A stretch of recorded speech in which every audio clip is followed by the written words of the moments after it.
त्र्यंबकं यजामहे सुगंधिं पुष्टिवर्धनम् उर्वारुकमेव बन्धनात् मृत्योर्मुक्षीयमामृतात्। जय शिव शंकर, जय भोलेनाथ। श्रावण मास का महत्व सुनने वाले सभी भक्तों का आज की कथा में हार्दिक स्वागत है। भगवान भोलेनाथ की कृपा सदैव ही आप सभी पर और आपके समस्त परिवारजनों पर बनी रहे। तो आइए आज आप सुनेंगे 15वें अध्याय का महत्व, जिसमें आप सुनेंगे सुपोदन षष्ठी व्रत तथा अर्क विवाह विधि। सनत कुमार बोले, हे देवेश, मैंने नागों का यह आश्चर्यजनक पंचमी व्रत सुन लिया। अब आप बताएं कि षष्ठी तिथि में कौन सा व्रत होता है और उसकी विधि क्या है। ईश्वर बोले, हे विप्रेंद्र, श्रावण मास के शुक्ल पक्ष में षष्ठी तिथि को महामृत्यु का नाश करने वाले सुपोदन नामक शुभ व्रत को करना चाहिए। शिवालय में अथवा घर में ही प्रयत्न पूर्वक शिव का पूजन करके सुपोदन का नैवेद्य उन्हें विधि पूर्वक अर्पण करना चाहिए। इस व्रत के सावन में आम का लवण मिलाकर शाक और अनेक पदार्थों के नैवेद्य अर्पित करें। साथ ही ब्राह्मण को वायन प्रदान करें। जो इस विधि से व्रत करता है उसे अनंत पुण्य मिलता है।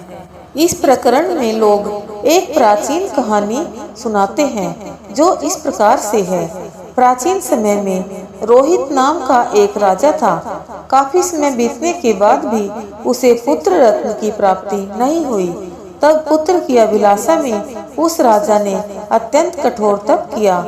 ब्रह्मा जी ने राजा से कहा, तुम्हारे प्रारब्ध में पुत्र नहीं है। तब भी पुत्र की लालसा में वह राजा अपनी तपस्या से जरा भी विचलित नहीं हुआ। इसके बाद राजा तपस्या करते करते संकटग्रस्त हो गए। तब ब्रह्मा जी पुनः प्रकट हुए और कहने लगे, मैंने आपको पुत्र का वर तो दे दिया है, लेकिन आपका यह पुत्र अल्पायु होगा। तब राजा तथा उनकी पत्नी ने विचार किया कि इससे रानी का बांझपन तो दूर हो जाएगा, संतानहीनता की निंदा नहीं होगी। कुछ समय बीत जाने के बाद ब्रह्मा जी के वरदान से उन्हें पुत्र प्राप्ति हुई। राजा ने विधि पूर्वक उसके जातकर्म आदि सभी संस्कार किए। दक्षिण नाम वाली उस रानी व राजा ने अपने पुत्र का नाम शिवदत्त रखा। उचित समय आने पर भयभीत चित्त वाले राजा ने पुत्र का यज्ञोपवीत संस्कार किया, किंतु राजा ने उसकी मृत्यु के भय से उसका विवाह नहीं किया। तदनंतर 16वें साल में उनका पुत्र शिवदत्त मृत्यु को प्राप्त हो गया। तब ब्रह्मचारी की मृत्यु का स्मरण करते हुए राजा को बहुत चिंता होने लगी कि जिन लोगों के कुल में कोई ब्रह्मचारी मर जाए तब उनका कुल खत्म हो जाता है और वह ब्रह्मचारी भी दुर्गति में पड़ जाता है। सनत कुमार बोले, हे देवदेव, हे जगन्नाथ, इसके दोष निवारण का उपाय है या नहीं?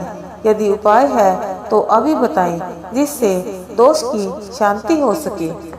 ईश्वर बोले, यदि कोई स्नातक अथवा ब्रह्मचारी मर जाए तो अर्क विधि से उसका विवाह कर देना चाहिए। इसके बाद उन दोनों ब्रह्मचारी तथा आप को परस्पर संयुक्त कर देना चाहिए। अब अर्क विवाह की विधि कहते हैं, मृतक का गोत्र नाम आदि लेकर देश काल का उच्चारण करके कर्ता कहे कि मैं मृत ब्रह्मचारी के दोष निवारण हेतु वैसर्गिक व्रत करता हूँ। सर्वप्रथम सुवर्ण से अभ्युदाय करके अग्नि स्थापन कर आधार होम करके चारों व्याहृतियां ओम भू, ओम भुवः, ओम स्वः, ओम मः से हवन करना चाहिए। इसके बाद व्रत अनुष्ठान के उत्तम फल के निमित्त व्रतपति अग्नि के संपादनार्थ विश्व देवों के लिए घृत की आहुति डालें। उसके बाद शिवष्टिकृत होम करके अवशिष्ट होम संपन्न करें। पुनः देश काल का उच्चारण करके इस प्रकार बोले, मैं अर्क विवाह करूंगा। उसके बाद सुवर्ण से अभ्युदय कृत्य करके अर्क शाखा तथा मृतक की देह को तेल तथा हल्दी से लिप्त करके पीले सूत से वेष्टित करें। और पीले रंग के 2 वस्त्रों से उन्हें ढक दें। इसके बाद अग्नि स्थापन करें और विवाह विधि में प्रयुक्त योजक नामक अग्नि में आधार होम करें व अग्नि के लिए आज्य होम करें। उसके बाद चारों विहार्थियों से ओम भू, ओम भुवः, ओम स्वः, ओम महः बृहस्पति तथा कामदेव के लिए आहुति प्रदान करें। पुनः घृत से सृष्टिकृत होम करके संपूर्ण हवन कर्म समाप्त करें। उसके बाद आग की डाली तथा मृतक के शव को विधि पूर्वक जला दें। मृतक अथवा प्रियमाण के निमित्त 6 वर्ष तक इस व्रत का अनुष्ठान करना चाहिए। इस अवसर पर 30 ब्रह्मचारियों को नवीन कोपीन वस्त्र प्रदान करना चाहिए और हस्त प्रमाण अथवा कान तक लंबाई वाले दंड तथा कृष्ण मृग चर्म भी प्रदान करने चाहिए।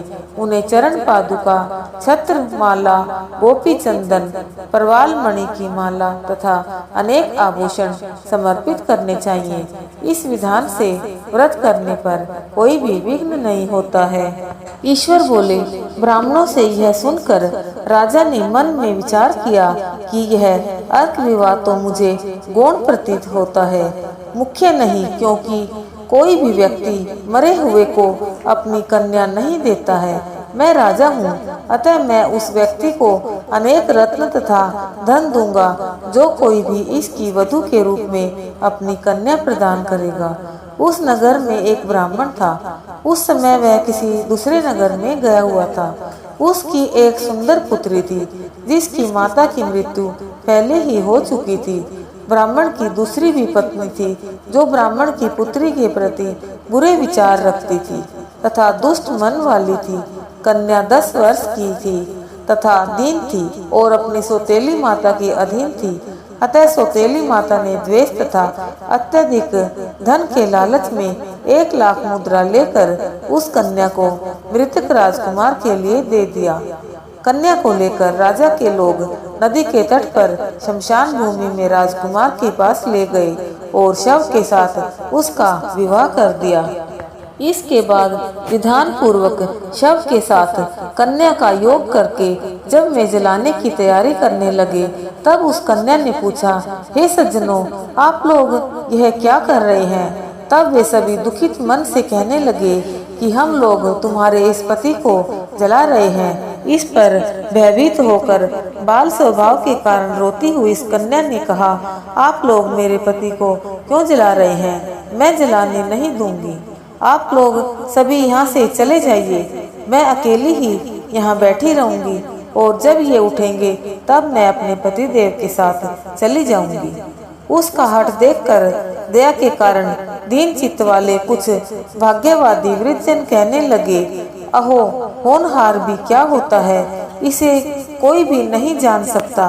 दीनों की रक्षा करने वाले तथा कृपालु भगवान न जाने क्या करेंगे। सौत की पुत्री का भाव रखने के कारण सौतेली माता ने इस कन्या को बेचा है। अतः संभव है कि भगवान इसके रक्षक हो जाएं। अतः हम लोग इस कन्या को व इस शव को नहीं जला सकते। इसलिए सभी को अच्छा लगे तो हम लोगों को यहाँ से चले जाना चाहिए। परस्पर ऐसा निश्चय करके वे सब अपने नगर को चले गए। बाल स्वभाव के कारण यह सब क्या है इसे न जानती हुई भय से व्याकुल वह कन्या एकमात्र शिव तथा पार्वती का स्मरण करती रही। उस कन्या के स्मरण करने से सब कुछ जानने वाले तथा दया से पूर्ण हृदय वाले शिव पार्वती शीघ्र ही वहां आ गए। नंदी पर विराजमान उन तेज निधान शिव पार्वती को देखकर उन देवों का न जानती हुई भी उस कन्या ने पृथ्वी पर दंड की भांति पड़कर प्रणाम किया। तब उसे आश्वासन प्राप्त हुआ कि पति से तुम्हारे मिलने का समय अब आ गया है। तब कन्या ने कहा कि मेरे पति अब जीवित नहीं होंगे। उसके बाल स्वभाव से प्रसन्न तथा दया से परिपूर्ण शिव पार्वती ने कहा कि तुम्हारी माता ने सुपोदन नामक व्रत किया था। उस व्रत का फल संकल्प करके तुम अपने पति को प्रदान करो। तुम कहो कि मेरी माता के द्वारा जो सुपोदन नामक व्रत किया गया है उसके प्रभाव से मेरे पति जीवित हो जाएं। तब कन्या ने वैसा ही किया और उसके परिणाम स्वरूप शिवदत्त जीवित उठ खड़ा हो गया। उस कन्या को व्रत का उपदेश देकर शिव तथा पार्वती अंतर्ध्यान हो गए। तब शिवदत्त ने उस कन्या से पूछा, तुम कौन हो और मैं यहाँ कैसे आ गया हूँ? तब उस कन्या ने उसे वृतांत सुनाया और रात हो गई। प्रातः होने पर नदी के तट पर गए लोगों ने राजा को वापस आकर कहा कि हे राजन, आपका पुत्र व पुत्र वधू नदी के तट पर स्थित है। विश्वस्त लोगों से यह बात सुनकर राजा बहुत खुश हुआ। वह हर्ष मेरी भेरी बजवाते हुए नदी के तट पर गया। सभी लोग प्रसन्न होकर राजा की प्रशंसा करने लगे। वह बोले, हे राजन, मृत्यु के घर गया हुआ आपका पुत्र पुनः लौट आया है। इस पर राजा पुत्र वधू की प्रशंसा करने लगे और बोले कि लोग मेरी प्रशंसा क्यों कर रहे हैं? प्रशंसा के योग्य तो यह वधू है। मैं तो भाग्यहीन तथा अधम हूँ। धन्य और सौभाग्यशालिनी तो यह पुत्र वधू है, क्योंकि इसी के पुण्य प्रभाव से मेरा पुत्र जीवित हुआ है। इस प्रकार अपने पुत्र वधू की प्रशंसा करके राजा ने दान तथा सम्मान के साथ श्रेष्ठ ब्राह्मणों का पूजन किया और ग्राम से बाहर ले जाए गए मृत व्यक्ति के पुनः ग्राम में प्रवेश कराने से संबंधित शांति की विधि को ब्राह्मणों के निर्देश पर विधि पूर्वक संपन्न किया। हे वत्स, इस प्रकार मैंने आपसे यह सुपोधन नामक व्रत कहा। इसे 5 वर्ष तक करने के अनंतर उद्यापन करना चाहिए। पार्वती तथा शिव की प्रतिमा का प्रतिदिन पूजन करना चाहिए और प्रातःकाल आम के पल्लवों के साथ चरु का होम करना चाहिए।